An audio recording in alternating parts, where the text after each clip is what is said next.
जहां तक आर्टिकल समाप्त किए थे, आर्टिकल में आपको क्या क्या पढ़ा दिए थे, थोड़ा सा ये जान लेते हैं। आपका आर्टिकल चैप्टर समाप्त होने वाला है, यानी कि आर्टिकल चैप्टर हम जितना भी पढ़ाए आर्टिकल में, ये आपका लास्ट कगार है, ठीक है। क्योंकि हमने आपको आर्टिकल 4 प्रकार का आर्टिकल हमने आपको बताए हैं कि 4 प्रकार के आर्टिकलों को आपको पढ़ना है, 4 प्रकार के आर्टिकल को आपको पढ़ना है। आर्टिकल का हिंदी क्या होता है थोड़ा सा बता दीजिएगा, ठीक है। अगर शुरू से क्लास कर रहे हैं तो आर्टिकल का हिंदी क्या होता है बताइए तो। हाँ ठीक है, उपपद, बढ़िया बात है। तो आर्टिकल चैप्टर अब लास्ट कगार होने पर है और आर्टिकल का हिंदी ही आपको पता नहीं है तो सबसे ये बेकार वाली बात है ना। और उसके बाद आर्टिकल में हमने आपको इंडिफिनिट आर्टिकल पढ़ा दिए, है दिक्कत, और मिशन ऑफ आर्टिकल पढ़ा दिए, है दिक्कत। अब पढ़ाएंगे डेफिनेट ऑफ आर्टिकल, है ना। देखिए डेफिनेट आर्टिकल पढ़ाएंगे, मतलब जो है जहां पे डेफिनेट आर्टिकल मतलब होता है जिसका हिंदी होता है निश्चित आर्टिकल, है ना, निश्चित उपपद। चलिए आज हम पढ़ेंगे आर्टिकल, डेफिनेट आर्टिकल पढ़ेंगे। चलिए डेफिनेट आर्टिकल मतलब क्या होता है बताइए, बताइए डेफिनेट आर्टिकल का मतलब क्या होता है हिंदी। डेफिनेट आर्टिकल क्या होता है, डेफिनेट आर्टिकल इसका हिंदी होता है निश्चय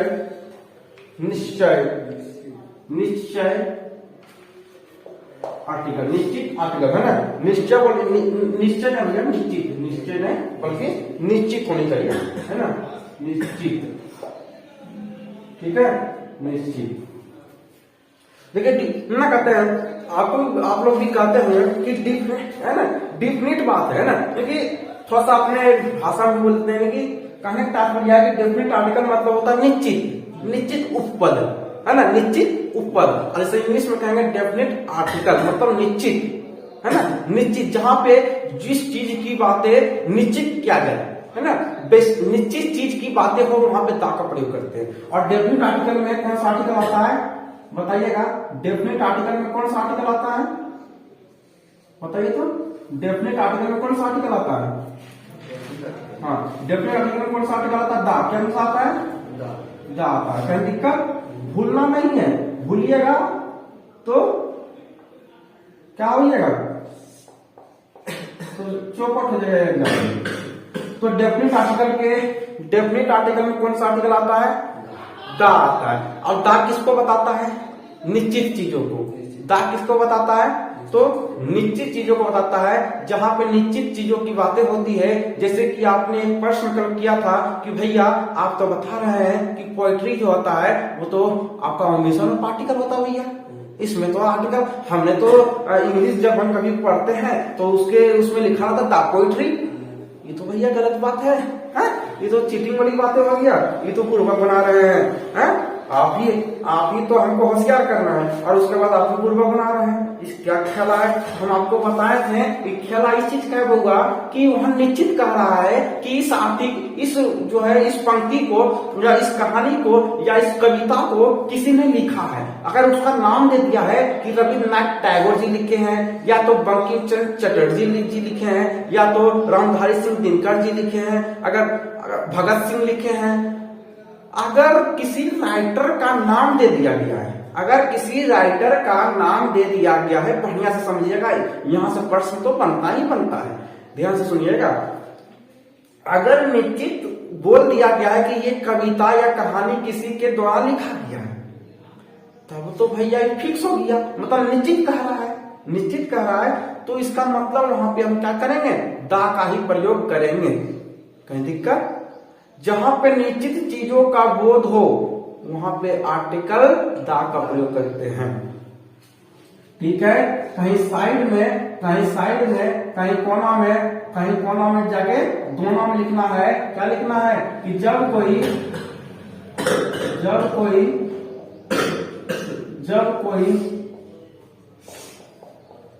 कोई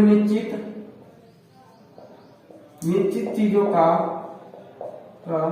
बोध हो तो आर्टिकल आर्टिकल द का प्रयोग करें, द का प्रयोग करें। कहीं दिक्कत बताइए, लिख दिया यहाँ पे,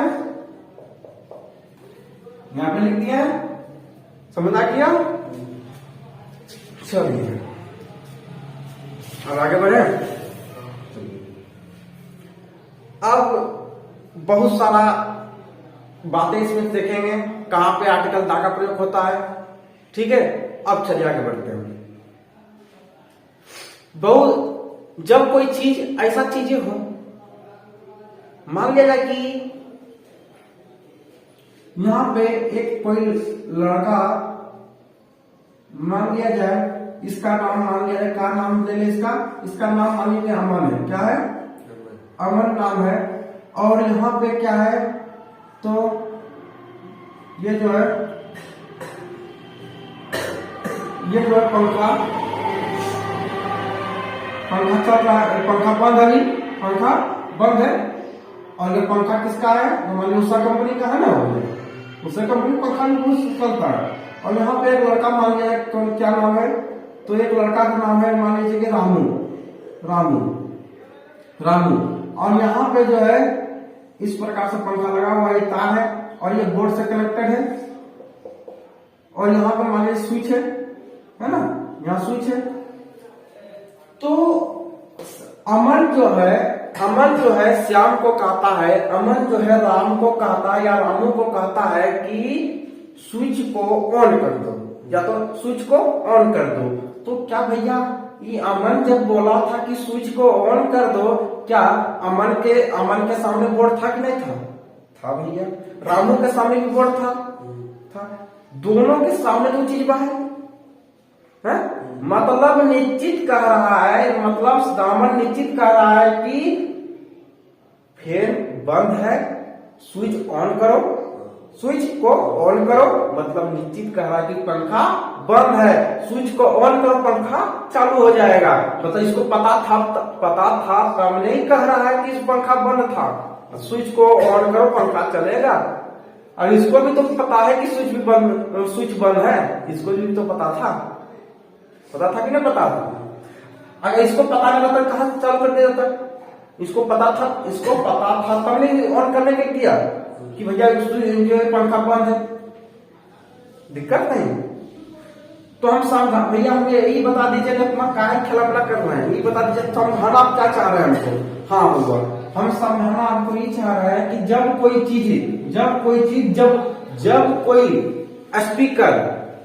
जब कोई वस्तु स्पीकर और लिसनर के सामने हो, स्पीकर मतलब बोलने वाला, लिसनर मतलब सुनने वाला। ये कौन है? स्पीकर है, और ये कौन? लिसनर मतलब सुनने वाला।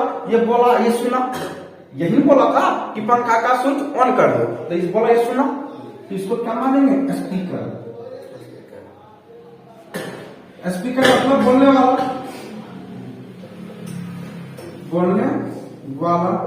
और लिसनर मतलब क्या है आपका?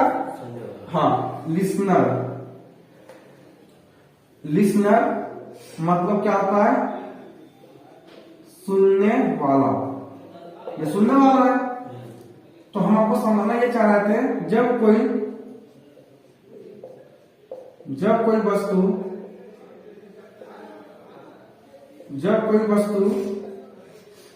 वस्तु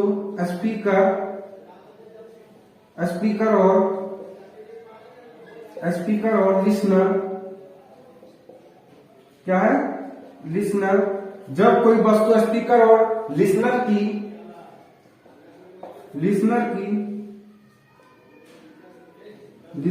नजरों के सामने हो तो आर्टिकल दा का प्रयोग करें। आर्टिकल दा का, हाँ, article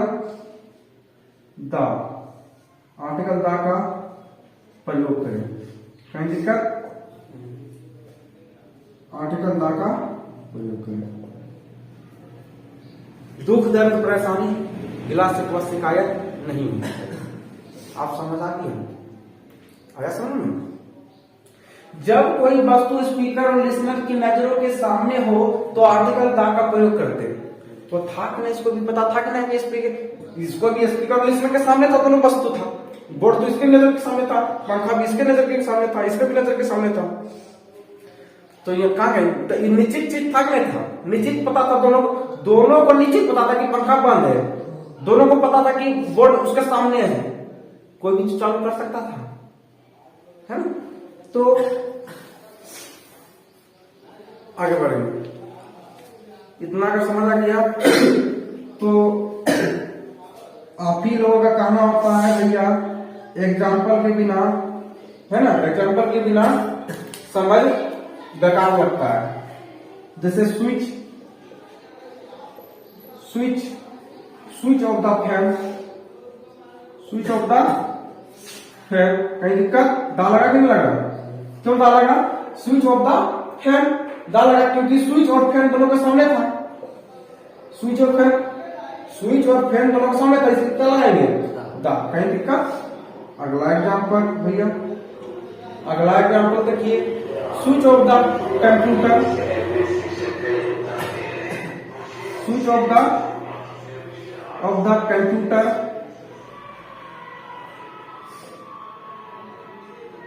switch off the computer.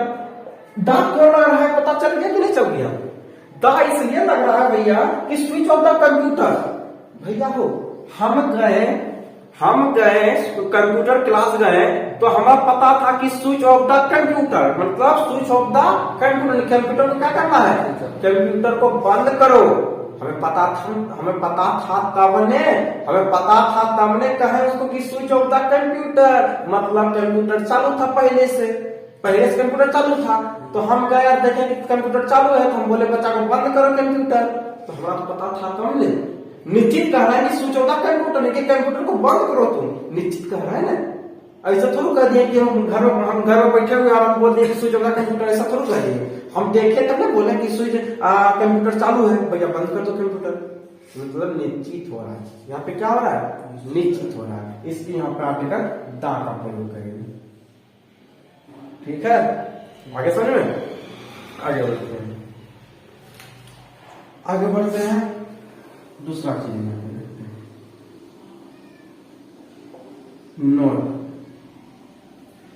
Note करके कुछ चीजों को याद रखिएगा, बहुत ही काम देगा।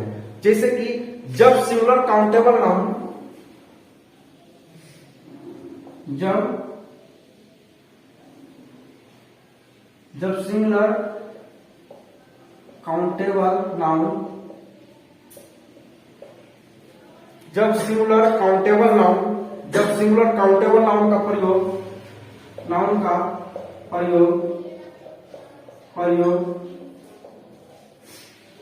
सेंटेंस में, जब सिंगुलर काउंटेबल नाउन का प्रयोग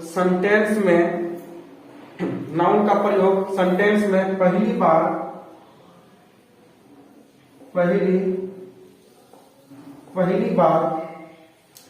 हुआ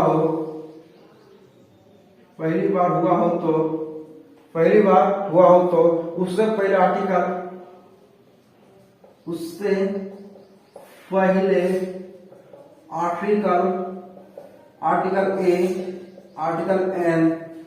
ए और आर्टिकल एन का प्रयोग करते हैं। ए और एन का आर्टिकल एन का प्रयोग करते हैं।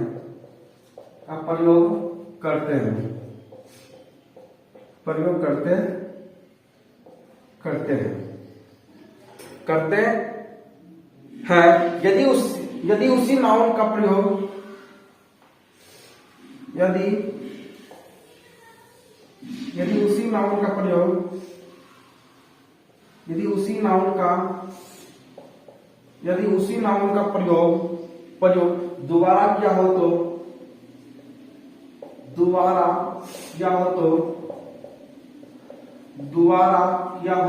दोबारा किया हो तो उससे पहले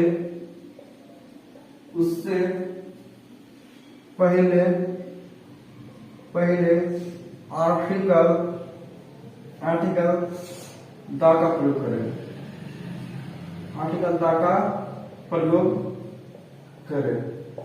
कुछ समझ नहीं आया हो, हम क्या लिखे नहीं लिखे, है ना, इतना तो फिक्स है कि आपको कुछ समझ में ही नहीं आया होगा। चलिए, जब ना समझ आवे तो समझाने वाला भी तो होना चाहिए, तो समझाते हैं। देखिए हम क्या लिखे हैं कि जब सिंगुलर काउंटेबल नाउन का प्रयोग, सिंगुलर काउंटेबल नाउन मतलब जिसे हम गिन सकते हैं, जिसे हम गिन सकते हैं, जब सिंगुलर काउंटेबल नाउन का प्रयोग सेंटेंस में पहली बार हुआ, यानी कि दो सेंटेंस दिया है, अब दोनों सेंटेंस, एक पहला सेंटेंस दूसरा सेंटेंस, यानी कि दोनों सेंटेंस दे दिया है। अब पहला सेंटेंस में यदि सिंगुलर काउंटेबल नाउन का प्रयोग हुआ तो उससे पहले आर्टिकल एन का प्रयोग कर दीजिएगा। अगर वही चीज बा और वही नाउन फिर दूसरा चीज में इस्तेमाल हो गया हो तो आर्टिकल दा का प्रयोग। पहला में यदि सिंगुलर काउंटेबल नाउन आया होगा, पहला पंक्ति में यदि पहला सेंटेंस में यदि सिंगुलर काउंटेबल नाउन आया होगा तो आर्टिकल एन का प्रयोग कीजिएगा। अगर वही नाउन पुनः फिर आ जाए तो आर्टिकल दा का प्रयोग करना। आपकी बात क्या कीजिएगा, आर्टिकल दा का प्रयोग कीजिएगा। अरे भैया कुछ समझ, है ना, पहले एग्जाम्पल दीजिएगा तब हमको समझ आएगा, है ना। उतना रामायण करने से बेहतर है भैया का एग्जाम्पल दीजिए, तो लीजिए एग्जाम्पल। बिना एग्जाम्पल के दुनिया क्या होता भैया, दुनिया विराम होता है ना। आई हैव, अब देखिए आई हैव, अब आपको बेहतरीन समझ आएगा। आई हैव डॉग, आप देखिए फुल स्टॉप, उसके बाद फिर दिया है डॉग इज वार्किंग। ये 2024 का प्रश्न है ना, 24 का, हाँ 2024 का प्रश्न। देखिए इस प्रकार से पूछता है, दो सेंटेंस दिया, एक सेंटेंस यहां से यहां तक हो गया और एक सेंटेंस यहां से यहां तक हो गया। समझिएगा, जो हम लिखे उसके ऊपर चलिएगा। कह रहा है कि जब सिंगुलर काउंटेबल नाउन का प्रयोग सेंटेंस में पहली बार हुआ, पहला सेंटेंस में कह रहा कि पहला सेंटेंस में यदि सिंगुलर काउंटेबल नाउन का प्रयोग हुआ है तो आर्टिकल दा का प्रयोग नहीं कीजिएगा, आर्टिकल ए और एन का प्रयोग कीजिएगा। और आपको पता है कि जहां पे डेस होता है, जहां पे यह खाली स्थान होता है, उसके बाद वाले वर्ड को ही हम देखते हैं और उसके अनुसार ही आर्टिकल ए और एन का प्रयोग करते हैं। तो पहला बात आप बताइए बउआ हो, जो लिखेंगे सिंगुलर काउंटेबल नाउन लिखे हैं तो बउआ हो ये सिंगुलर काउंटेबल नाउन है कुत्ता, तो कुत्ता जब सिंगुलर काउंटेबल नाउन है तो डॉग यहाँ पर सिंगुलर काउंटेबल नाउन है। आकार की पहला पंक्ति में यदि सिंगुलर काउंटेबल नाउन आता है, पहला पंक्ति में यदि सिंगुलर काउंटेबल नाउन आता है तो आर्टिकल ए एन का प्रयोग कीजिएगा। किसके अनुसार, वर्ड के अनुसार। वर्ड का देख लीजिएगा उच्चारण करके कि क्या स्वर वर्ण आता है या व्यंजन वर्ण आता है, स्वर वर्ण व्यंजन वर्ण के अनुसार आता होगा तो आर्टिकल ए एन का प्रयोग कर दीजिएगा। डॉग, तो डॉग ए लगेगा भैया, तो पहला में लगा दिए ए। तो फिर कह रहा है कि दोबारा भी पंक्ति में फिर पढ़िएगा, दोबारा पंक्ति में यदि दोबारा पंक्ति में उसी नाउन का प्रयोग किया गया हो तो आर्टिकल दा का प्रयोग कीजिएगा। देखिए यही नाउन है ना, डॉग तो नाउन हो गया, तो यही नाउन का प्रयोग फिर हो गया दूसरा सेंटेंस में, यही नाउन का प्रयोग फिर इस सेंटेंस में हो गया, फिर इस सेंटेंस में हो गया, हुआ कि नहीं हुआ। तो अब कह रहा है कि अगर वही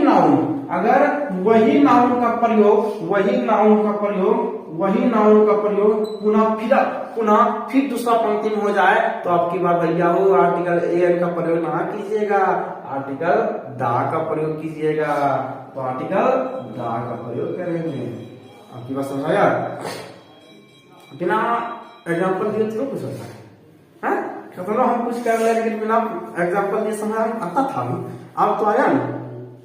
तो आपको यदि आप ये चाहते हैं ना कि हमारे द्वारा पढ़ाई गई चीज आपको एग्जाम तक भी काम दे और एग्जाम के बाद भी बाल बच्चों को सिखाने के लिए काम दे, तो इसके लिए रिवीजन चाहिए। जितना आप रिवाइज कीजिएगा उतना बेहतरीन हो जाएगा, है ना। और एक शिक्षक से ज्यादा एक स्टूडेंट को मेहनत करना पड़ता है। एक शिक्षक 40% मेहनत करता है तो 60% आपको खुद करना पड़ता है, ठीक है। तो करना ही पड़ेगा, नहीं तो आप सब खा पी कर बैठ जाइएगा, बस 10 दिन नहीं जाइएगा, सब खत्म हो गया, है ना। आगे बढ़ते हैं, अगला पंक्ति अगला देते हैं, अगला बताइएगा। आई हैव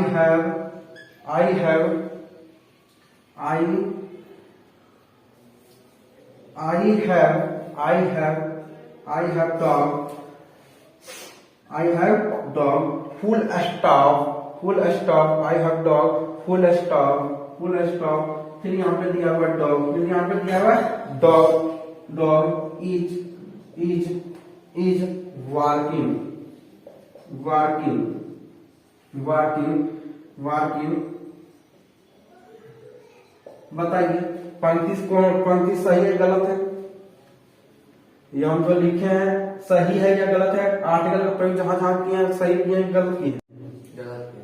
कैसे गलत हुआ बताइएगा थोड़ा। पहले जो वहां पे बोल रहा सिंगल काउंटेबल, तो पहला तो ए का प्रयोग होना चाहिए था, यहाँ दाग कर दिए, यहाँ तो ए होना चाहिए था, यहाँ तो दा होना चाहिए था। कहीं दिक्कत? अगला चलते हैं, वही बोलते था फिर आपको देखे दिखे कि भैया आप बता पाते कि नहीं। अगला है I saw a dog, I saw dog full stop. अगला है, अगला क्या है? तो अगला है boy was running fast, running fast. आप बताइए क्या लगेगा? आप बताइए क्या लगेगा? I saw a dog. कुछ न देखिएगा, देखिएगा दो पंक्ति दिया है आपके पास। पहला में सिंगल काउंटेबल नाउन का प्रयोग है, दूसरा में वही नाउन का प्रयोग हो गया। इसका मतलब पहला में जो है उच्चारण के अनुसार से एयर का प्रयोग कर दीजिएगा, उसका दूसरा में कुछ भी दिया रहे बेहिचक दा का प्रयोग कर देगा। तो दूसरा में तो दा का प्रयोग हो ही जाएगा, लेकिन इसमें ख्याल रहेगा कि इसमें क्या करें। तो आपको पता ही नहीं है कि उच्चारण कीजिएगा, अगर व्यंजन बनाता है तो एन का प्रयोग कीजिएगा। अगर व्यंजन वर्ण आता है तो ए का प्रयोग कीजिएगा, यदि स्वर्ण वर्ण आता है तो एन का प्रयोग कीजिएगा। यहाँ व्यंजन बना रहा है, यहाँ पे क्या करेंगे? ए का प्रयोग। कहीं दिक्कत? चलिए आगे बढ़ते हैं। अगला है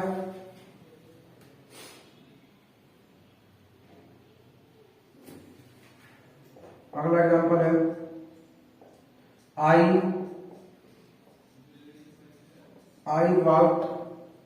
walk chair, I walk chair full stop the chair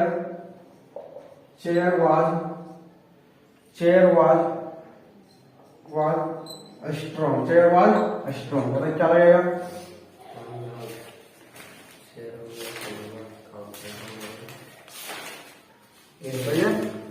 क्या लगेगा? यहाँ पे ए होगा और यहाँ पे दा होगा, क्योंकि यही चीज यहाँ पे इस्तेमाल हो गया है। बताइए दिक्कत है यहाँ तक? यहाँ तक दिक्कत नहीं होनी चाहिए। ठीक है, चलिए आगे बढ़ते हैं, और आगे बढ़ने से पहले उसके बाद हम समझते हैं। लीजिए इसका, लीजिए आगे बढ़िए, जल्दी कीजिए।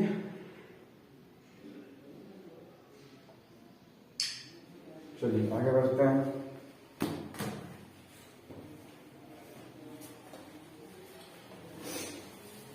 समझ आएगा जितना दूर, जितना पढ़ा है उतना समझ आना चाहिए था। अगर आ गए तो बड़ा बढ़िया वाली बातें हैं, और ना आया तो फिर समझने का प्रयास कीजिएगा। चलिए आगे बढ़ते हैं।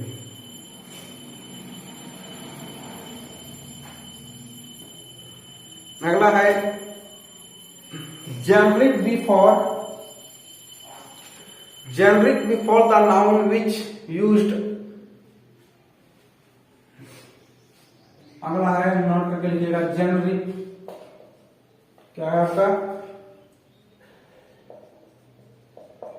Generic before the noun, before the noun which is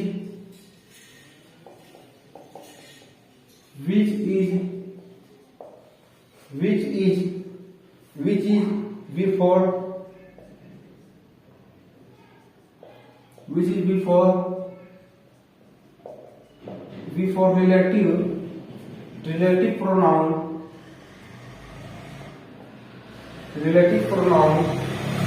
अच्छा बताइए कि रिलेटिव प्रोनाउन क्या क्या होता है? पता है? रिलेटिव प्रोनाउन के अंतर्गत कौन कौन से वर्ड आता है बताइए? रिवीजन किए हैं? प्रोनाउन तो पढ़ा दिए ना। रिलेटिव प्रोनाउन के अंतर्गत कौन कौन से वर्ड आता है? ना रिवीजन कीजिएगा तो आपको हर जगह बाधा पड़ेगा, क्योंकि यही सब चीज जो है, यही सारा चीज आपको हर बार आएगा, है ना। तो नहीं याद कीजिएगा तो फिर आप जो है, इसका मतलब ये है कि आप लापरवाह हो जाइएगा, तो फिर नहीं होगा। कौन कौन सा वर्ड होता है? हु, विच, पढ़ाया था विच, हु, विच,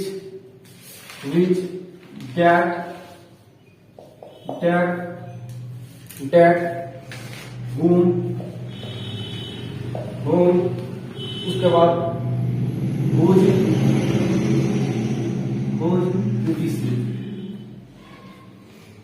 etc मतलब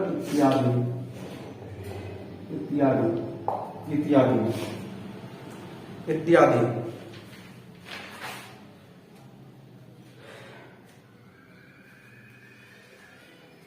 इत्यादि के साथ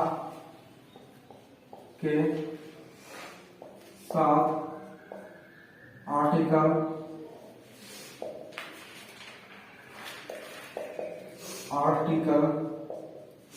दा का प्रयोग करें।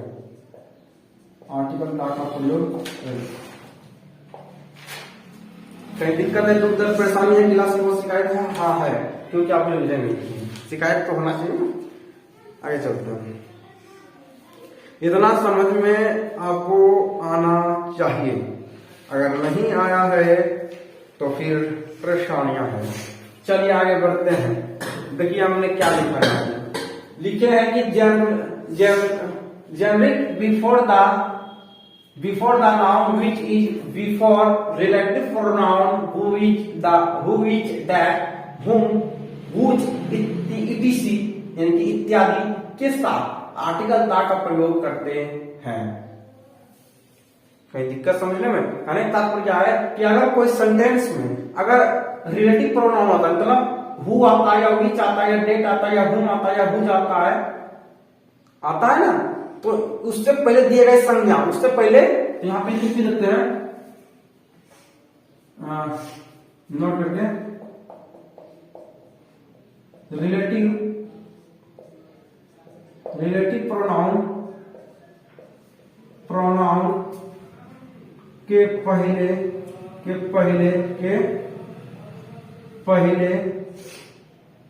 नाउन के साथ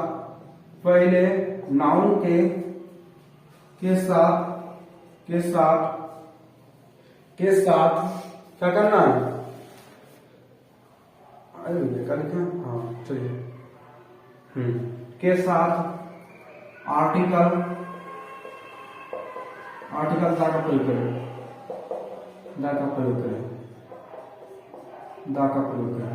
मतलब आपको समझ आ गया होगा कि जब कोई सेंटेंस में रिलेटिव प्रोनाउन आए, जैसे हु आवे, विच आवे, डेट आवे, है ना, अगर ये सारी चीज आ रहा है तो हम क्या करेंगे?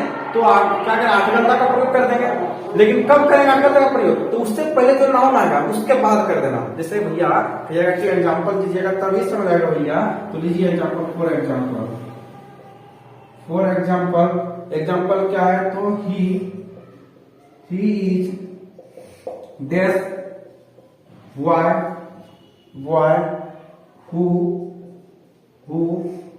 who has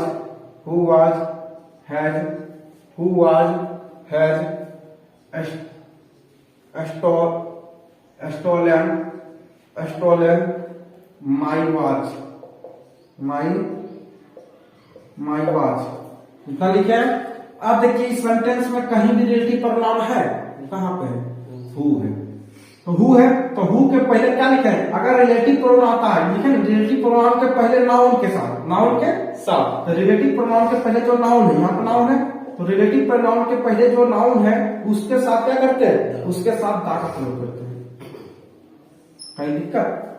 हर एक चैप्टर को आपको रिवीजन करना है, नहीं तो बाद में पछताइएगा। अभी जो है कहावत भी है, कहा भी जाता है कि आगे मस्तानी तो पीछे पछतानी, है ना। अभी आप मस्ती में चल रहे हैं तो बाद में पछताना तो आप ही को पड़ेगा, है ना। भुगतना तो आप ही पड़ेगा, क्योंकि आप नहीं समय का बर्बाद कर रहे हैं तो आपको भी समय बर्बाद कर देंगे। देखिए आपको सामने रिलेटिव प्रोनाउन फिर आ गया और वही अगला चैप्टर पढ़ा दिया और आपको पता ही नहीं था कि भैया क्या है। अगर वही पता रहता तुरंत बोलते भैया ये चीज होता है रिलेटिव प्रोनाउन का। तो इसलिए रिवाइज सबसे ज्यादा इंपॉर्टेंट कोई चीज होता है। हम आपको लाखों बार हर चैप्टर को पढ़ा दें, हम आपको लाखों बार चैप्टरों को पढ़ा दिया जाए, फिर भी आपको हम कह देते हैं कि आप स्ट्रॉन्ग नहीं हो पाइएगा, आप मजबूत नहीं हो पाइएगा, आप बेहतर नहीं बन पाइएगा। आप बेहतर आप तभी बनिएगा जब आपका सेल्फ स्टडी बेहतरीन होगा। जिस बच्चे को अगर कोई बच्चा तो अच्छा नंबर लाता है एग्जाम में, अच्छा परसेंटेज लाता है, इसका मतलब यह है कि वो टीचर से ज्यादा वो फोकस किया था, जितना टीचर उसको पढ़ाया था उससे कई गुना ज्यादा वो मेहनत किया था सेल्फ स्टडी के ऊपर। जो बच्चा सेल्फ स्टडी बेहतरीन करता है उसका रिजल्ट बेहतरीन आता है ना। सबसे इंपॉर्टेंट आपका होता है सेल्फ स्टडी। अगला फॉर एग्जाम्पल, अगला है फॉर एग्जाम्पल। अगला एग्जाम्पल क्या है? तो अगला एग्जाम्पल है कि this is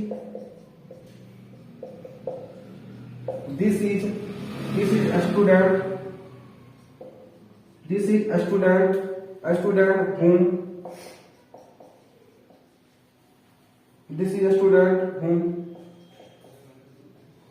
whom I meet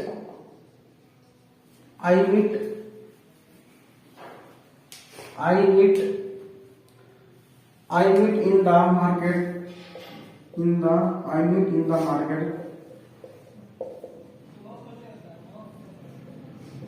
market yesterday।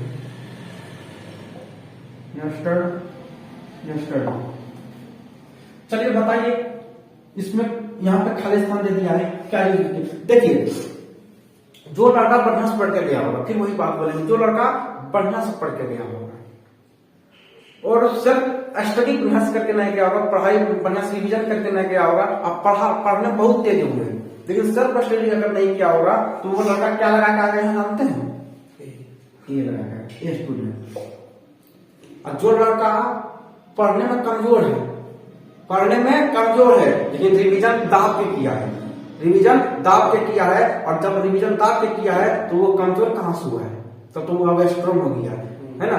लेकिन जो लड़का ओवर कॉन्फिडेंस था, जो पढ़ने में ठीक ठाक था, उसके पास तो ओवर कॉन्फिडेंस था कि बिना सेल्फ स्टडी भी हम जो है मेरा नाव जो है तट के किनारे लग जाएगा। लेकिन ऐसा कुछ नहीं है, जिसका सेल्फ स्टडी मजबूत है वही जो है परचम लहराता है ना।